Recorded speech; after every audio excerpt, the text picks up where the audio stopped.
আসসালামু আলাইকুম প্রিয় বন্ধুরা, চলে আসছি ঐতিহ্যবাহী একটা মসজিদ দেখতে। সৈয়দপুর চিনি মসজিদ 1863 সালে নির্মাণ হয়েছে। অনেক সুন্দর একটা মসজিদ।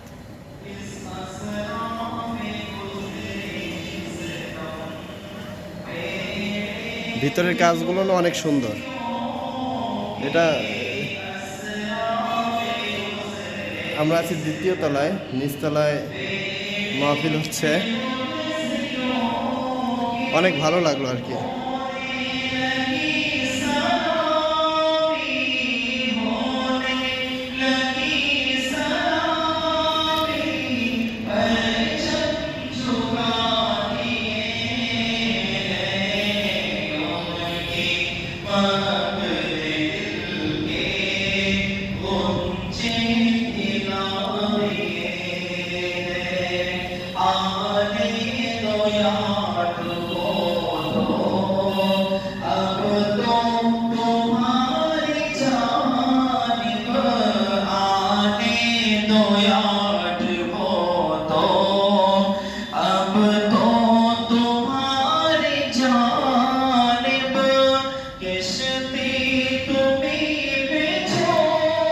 অনেক ভালো লাগলো।